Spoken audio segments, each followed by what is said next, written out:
Have you ever felt her presence without a single word? That subtle electricity in the air, the kind that makes your heart aware before your mind understands. She doesn't need to speak, because her body already speaks. If you learn to read these whispers, you'll never wonder if she's drawn to you. Marcus Aurelius once wrote, "The soul becomes dyed with the color of its thoughts." Attraction works the same way. Her mind may stay silent, but her body reveals what's inside. Unspoken signals women often communicate more through gestures than words. The way she adjusts her clothing, the way her fingers touch her neck, these are not random. They are subconscious confessions. When you notice them, you see her inner world reaching for you. Picture this. You're sitting with her, talking casually. She laughs. Then, without realizing, she tugs lightly at her sleeve. Nothing was wrong with her sweater. That was her body saying, "I want to look right in your presence." Seneca said, "We are more often frightened than hurt, and we suffer more in imagination than in reality." She's not fixing clothes, she's fixing confidence. Unsettled by how your presence changes the room, the NECA. Window to vulnerability, there's a deeper sign most men miss when she touches her neck. The neck is a vulnerable place. To expose it, even with a light touch, is to signal openness and trust. Epictetus said, "If you want to improve, be content to be thought foolish and stupid." Vulnerability is courage. When she touches her neck near you, she may not know it, but her body is saying, "I feel something around you." Her legs or thighs, when a woman adjusts her legs, crosses and uncrosses them, or runs her hand across her thigh while near you. It is rarely random. It's her body becoming aware of itself under your gaze. These subtle shifts are a quiet invitation, her way of saying, "Notice me." Imagine this. She's sitting close, laughing at your joke, then shifts her legs with a soft rhythm, her hand brushing across them. Combined with eye contact, it's not just movement, it's alignment. Her body is synchronizing with yours. Marcus Aurelius said, "The soul becomes dyed with the color of its thoughts." Her body mirrors this truth. It reflects her thoughts about you before she dares to speak them. Her lips few. Signals are as powerful as the lips.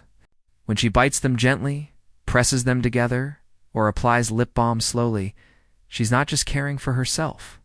It's an unconscious form of invitation, born from attraction. The lips are one of the most expressive and sensual parts of the body. Picture this. You tease her playfully. She responds with a slow, careful stroke of lip balm.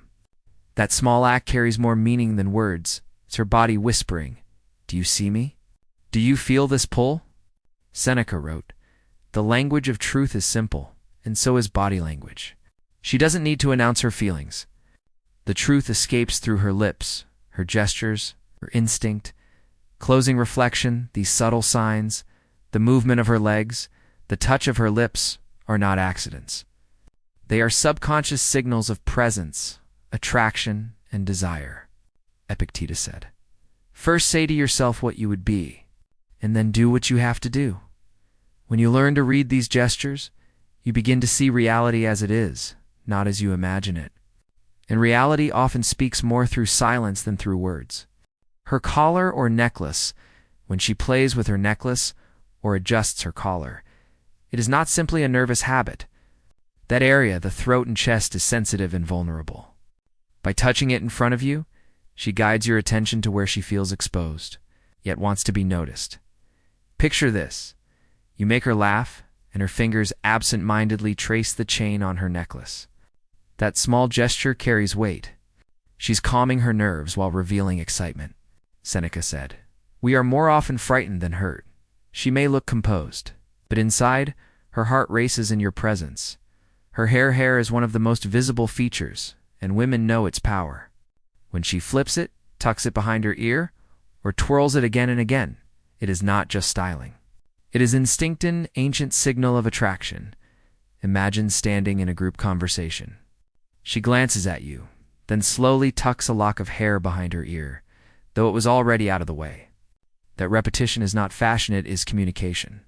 Her body is drawing your eyes to her face, her smile, her presence, Epictetus said. Nature hath given men one tongue, but two ears. that we may hear from others twice as much as we speak. In this case, learn to listen with your eyes. Her gestures are her voice. Speaking attraction and silence. Closing reflection, these movements, the necklace, the hair are not empty habits. They are whispers of emotion.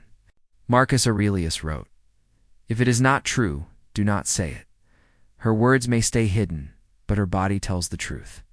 And when you notice, you begin to see the invisible language of desire. Her ears or earrings, when she touches her ears, tugs gently at her earrings, or keeps tucking her hair behind her ear, even when it's already in place, it is not meaningless. The ears are sensitive, close to the face and neck. Repeated gestures here often reveal nervous energy, emotions stirred by your presence. Picture this. You compliment her. Oh. And she shyly smiles while her fingers graze her earring again and again. It's not boredom, it's her body managing excitement. Seneca said, "A man who suffers before it is necessary suffers more than is necessary." Her nerves are not weakness. They are signs of how much you affect her. Her phone in today's world. Nothing reveals more than how she handles her phone. If she picks it up, sets it down, taps the screen without truly using it, it's not distraction, it's tension. The phone becomes her shield. A stage prop to control the storm of energy she feels around you. Imagine this. She's sitting across from you, pretending to scroll, but she isn't reading. Her fingers move, but her attention is fixed on you. Epictetus said, "Circumstances don't make the man. They only reveal him to himself." In her case, your presence reveals her restlessness. The phone is not the source of her smile, you are.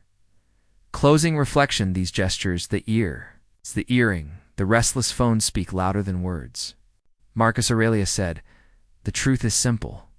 When you see beyond the surface, you realize her actions are confessions." She doesn't announce attraction. She lives it through instinct, and instinct never lies. Her fingers or hands, when she has nothing to hold, pay attention to her hands. If she rubs her fingers, taps lightly, or traces her palm, it is not boredom. It is emotional energy searching for release. Her body is restless because your presence stirs something within her. Imagine sitting together. Her eyes meet yours, and her fingers nervously trace her own hand while she smiles shyly. Epictetus said, "If you want to know a man, look at how he behaves when he loses." In her case, look at how her body behaves when words fail. Her gestures reveal more than her voice. Her ankles or feet even. The smallest movements can carry truth. When she crosses and uncrosses her ankles, points her feet toward you, or lets her shoe slip halfway off. These are unconscious signals of comfort and attraction. The feet, controlled by less conscious muscles, often betray what the mind hides. Picture this. She seems calm above the table, yet her foot taps or leans in your direction. Seneca wrote, "Truth lies open for all." It is not hidden in the depths. The truth of her interest is not concealed. It's moving right at your feet, closing reflection, every fidget, every shift, every small touch. These are not accidents. They are the body's way of confessing desire. Marcus Aurelius said, "You have power over your mind, not outside events." Realize this, and you will find strength. Her words may remain silent, but her gestures speak. Attraction doesn't scream, it whispers. And once you learn to listen, you will see the truth in every moment shared.